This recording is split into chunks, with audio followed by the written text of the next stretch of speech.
Asthma. So asthma is caused by an allergic reaction in the lungs to substances such as dust, traffic fumes, animal hair. Essentially, it's an autoimmune response. The normal bronchial are clear, and then what happens when this allergic reaction, as it were, starts to kick in? There's a spasm in the airway. You get swelling. There's a build-up of mucus, which is very difficult to clear. What you're looking for is signs and symptoms such as difficulty in breathing. They're very wheezy. They have difficulty in speaking because obviously communication is low priority compared to getting oxygen into your body. The skin is very pale and clammy, and they can show signs of what we call cyanosis. When there's not enough oxygen actually in the blood, the skin starts to take the appearance of being quite grey, and the lips are one of the earliest ones to go. The breathing movements will be laboured as they become quite anxious. So in the worst case scenario, we could be looking at unconsciousness, and if that happens, it goes back to your primary assessment, which is, what's the level of consciousness? Do they have an open and clear airway, and are they breathing? So how do we treat them? It's really important not to lay a person down who's suffering from asthma. They want to sit upright to help them breathe correctly. Easy to say, but when someone's feeling very concerned about their breathing, a panic can set in to make the situation worse. So we always try and keep them as calm as possible just by using some good, steady language. If they have got their own medication with them, which is a reliever, the blue ones, then yeah, absolutely find that inhaler and make sure that they self-administer. It's not recommended to give someone somebody else's medication, so they should have their own with them. If the situation doesn't improve, or you're concerned about their colour, if they've got prolonged blue lips, things like that, you may consider it's time to activate the emergency services. But again, communicate with them. They'll give you a guide if they are feeling the need to get additional help. Obviously, as soon as that person can't communicate with you in a meaningful way, it's 999 anyway, because they can't tell you what's really going on. Avoid hot to cold. That's typically what can cause a spasm. If you're in a very warm air-conditioned room, or you walk into an air-conditioned room, or you walk into an environment which has been a sudden change in temperature, that can cause a problem as well. And just finally, just to reiterate about the upright position, try and keep the casualty upright as best as possible. Okay, so we are now going to go on to injuries that can happen through electricity. Electricity is obviously very dangerous for us. We actually operate as human beings through electrical impulse. The electrical energy going through our body can be interrupted seriously by a shock, and that can actually cause the heart to stop, or to stop working in an appropriate way. We would call that a cardiac arrest. But you can also receive significant burns because of the amount of energy going through the electricity, and that could actually create a wound on contact, but it could actually cause burns internally as the charge travels through the body and where it exits as well. And also as well, because we do work through our muscles contracting through electrical impulse, you can actually break bones if it's severe enough, because the contraction could be so powerful that it can actually damage the bone structure.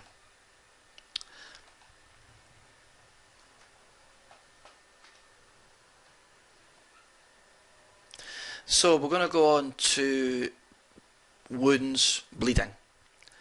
So essentially what we need to think about is how we're going to deal with that person who suddenly realises that they've cut themselves or they've damaged themselves. We all feel unwell when we suddenly see some red blood, and it's quite normal for either the person who witnesses it or for the actual patient to feel really unwell and nauseous. So the thing is to sit them down, put less strain on their system. The blood's got less work to do, the heart's not pumping as hard. So just try and get them down.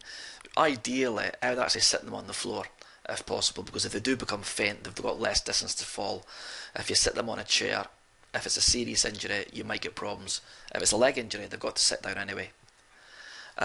Check to see exactly what's going on before you start putting a dressing on, just quickly.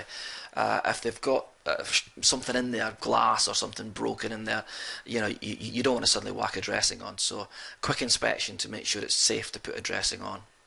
Lift the leg or the arm. That will allow gravity to do its job, and apply pressure. I mean, the human body's amazing. The actual mechanism, when the body realises there's blood leaving and contacts with air, it will start to coagulate, it will start to congeal, and also the arteries and veins actually close off to reduce the blood leaving the body. It's very, very clever in what it does. We're just helping by elevating and applying the pressure. There's actually different sorts of wounds. A contusion is essentially a bruise through a blunt injury, a blunt force trauma, a crushing injury, something like that. An abrasion is quite common with children for knees and elbows. That's basically friction that's torn away the skin from falling on something hard. A laceration would be created by a tearing, a dragging on something, such as, say, broken glass or barbed wire or something like that. Incision, a sharp instrument, would be a knife or a blade, and a puncture would be created by a nail or something like that. Finally, of course, you could get a gunshot. Thankfully, in this country, it's not as common, but it does happen. And just be aware that, should, heaven forbid, anybody gets shot, is to ensure that you identify where the site of the injury is, because gunshot wounds do normally carry a wound that goes in, which is smaller, and a wound that leaves the body if that happens, and that's normally an exit wound, which can be significantly bigger. So just bear in mind to have a look for that. Dressings. Treatment is pretty much the same unless you've got a foreign object or a bone protruding. But dressing practice will happen on the day of your practical session. You'll get a demonstration and you get to go off into your little groups and do a bit of bandaging, see how good your bandaging skills are. But really, that pressure and raising the wound will start to affect the blood loss quite quickly. If you've got a nosebleed, we used to talk about holding the head back to stop the blood coming out. We don't want that to happen. We want the blood to flow freely out of the body so it doesn't cause any problems, but we do want to stop the bleed. So what we would do is we'd lead them forward initially, because the priority is to keep the airway open, and then you would pinch the soft part of the nose as high as possible to try and stem the flow. Again, you're applying pressure, if you like, on the wound area to try and reduce the blood loss. You keep that pressure on, or have the patient put the pressure on for 10 minutes, and then you would release to see if the natural clotting process had taken place. It hopefully will have sorted itself out, but sometimes, for whatever reason, if the patient's blood's quite thin, or if for example, they've got a history of nosebleeds, it may continue. So we'd reapply again and see what's going on at that point. Really, after 20 minutes, if the blood's still coming out significantly, you should consider transportation to the emergency services, transportation to the hospital, depending on the severity, whether you would self-transport or activate the emergency services. Okay, we're now on to the bones in the body, the structure that we are actually composed of, skeletal system, and we're going to talk about fractures. So that's really any crack, chip or break in the normal continuity of a bone. So there are certain types.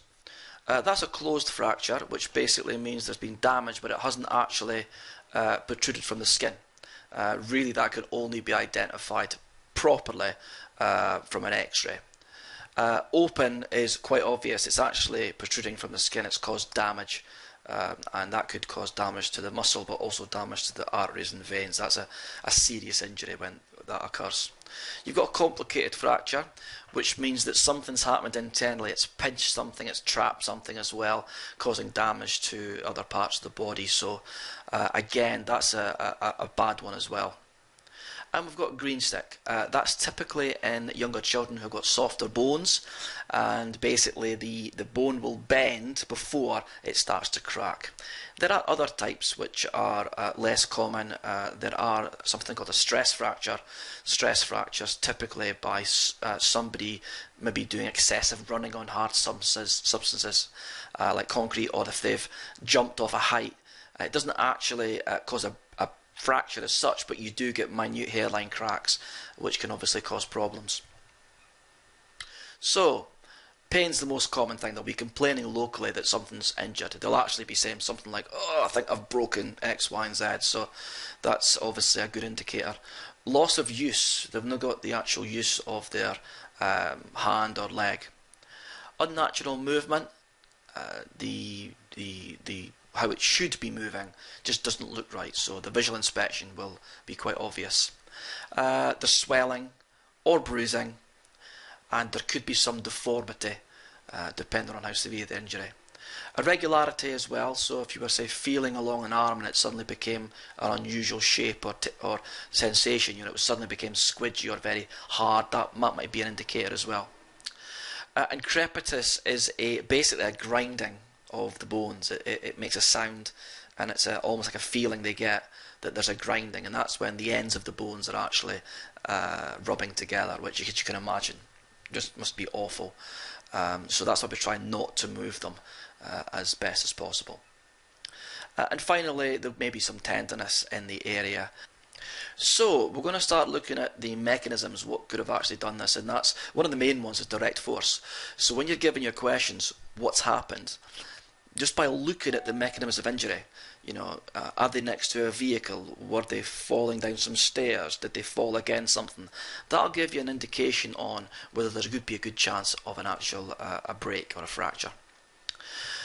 Indirect force. Now, that's an interesting one. Because energy travels, it can travel through the body. It is possible that, for example, somebody jumps, lands on their feet properly, but it actually breaks something further up the body. Typically it could damage the neck, or it could damage the spine or the hips. So indirect force is always a potential, and it's very difficult to diagnose. But anyway, it's just something to bear in mind.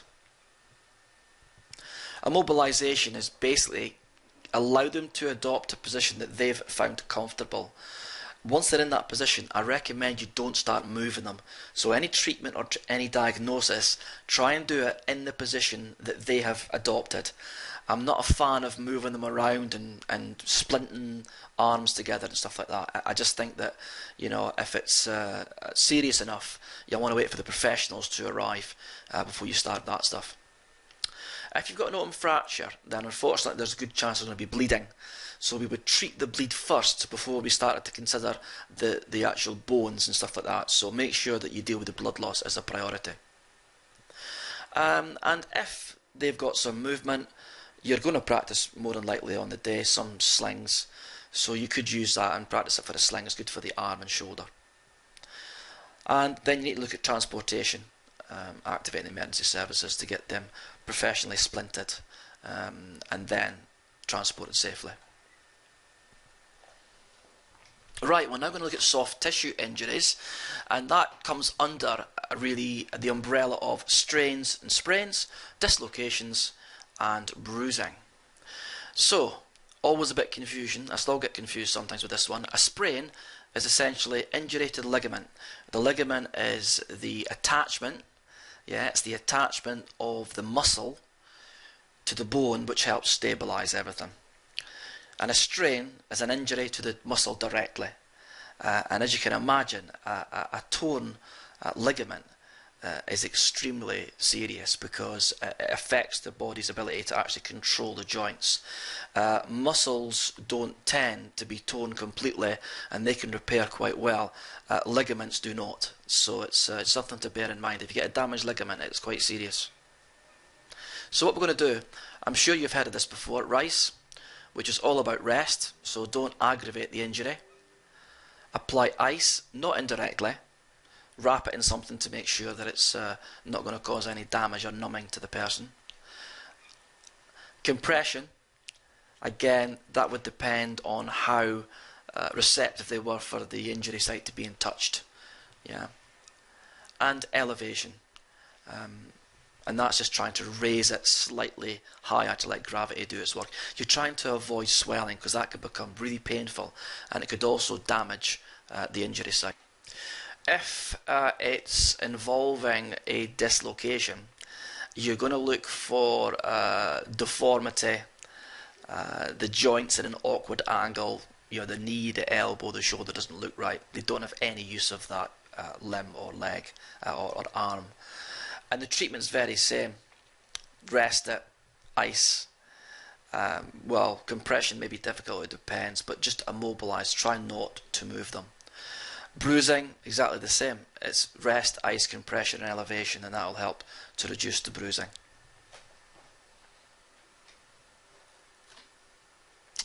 Right, head injuries. You've got 3 levels of head injury in sort of basic first aid. You've got a concussion, a cerebral compression, or a skull fracture. So the concussion is where the brain has been shaken within the skull. As you know, you've got the skull, which is a hard surface to protect the brain, and your brain sits in some fluid, and essentially it's suspended to stop it touching the sides. But if an injury is severe enough, then the brain can touch the sides and it can cause a disturbance in the activity. Sometimes it can cause unconsciousness, but not always. You can get short-term memory loss, headache. It is a bit of a shock to the system to get concussions, so you will feel unwell, pale and clammy. Your breathing can be affected as well, shallow or normal, and the pulse could go very rapid as well. Basically, your brain's the master control centre for everything. If that becomes agitated or distressed, it's very self-protective. It will shut things down to try and protect itself from further damage. Pupils, is always look at the pupils to see if they're going to react to light. You've probably seen it on TV. You get them to look into a light room, a dark room, or put a torch on them, and if the pupils are changing equally at the same speed, both of them, then that's a good sign that things aren't as bad.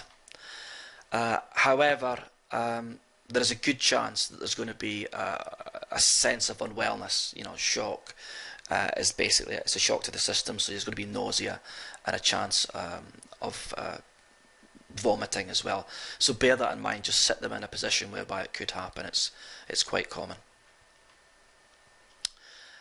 A compression is now really making things more serious, where the brain has actually received an injury significant enough on the inside to cause hemorrhaging, bleeding essentially, and swelling, because the brain obviously is soft and the skull is hard and the skull can't flex. So the pressure builds up and pushes into the brain area. It's very serious. A person may have difficulty in staying conscious. They'll have severe headache. The skin will become very dry and they'll become very red and flushed, and the breathing starts to become difficult as well. Pulse will slow right down and become very sort of strong. And you may have unequal or dilated pupils, which means they go very large. And it's a defense mechanism, a primitive defense mechanism, whereby the brain wants to get as much light into the eye as possible to protect it, so they will dilate. But if they're unequal, that also indicates that there's a damage to some part of the brain, one of the sides. Yeah, there's 2 of them dilated. As the situation continues, if the pressure continues to build up, there is a possible chance that they may start to convulse and have seizures. We'll talk about treatment for seizures later on. And if they don't seem to be recovering, any kind of injury has got to get checked out. It's very, very serious. Fracture, well, it's kind of self-explanatory. The skull will be damaged by some kind of break. there's obviously a chance of bleeding, and there could be a soft area or depression on the scalp. It is possible for the scalp to be injured and bleeding and the skull to still be intact. So what we tend to do is a very gentle inspection, and that does involve you palpating, which is to touch, inspect by touch, ever so gently to see what's actually going on there. You can get bruising because obviously the blood has caused damage behind the brain, so you can get damage to the eyes. And there could be swelling or bruising behind the ear depending on where the damage is. As I said, your brain's held in suspension, a suspension of fluid, which is a kind of light straw colour or sometimes clear, and you just observe that. Sometimes it can be mixed with the blood, and it can leave the ear or the nose. That's very serious if that's happened. That person's got a proper fracture. In common sense, if it doesn't look like the right shape, that's another sign as well. And finally, when you look into the eyes and you inspect it, you might find there's some damage as well, because that's really the pressure building up inside the head, and the eye has got some very fine capillaries, and that's why they can sometimes get damaged if the pressure increases.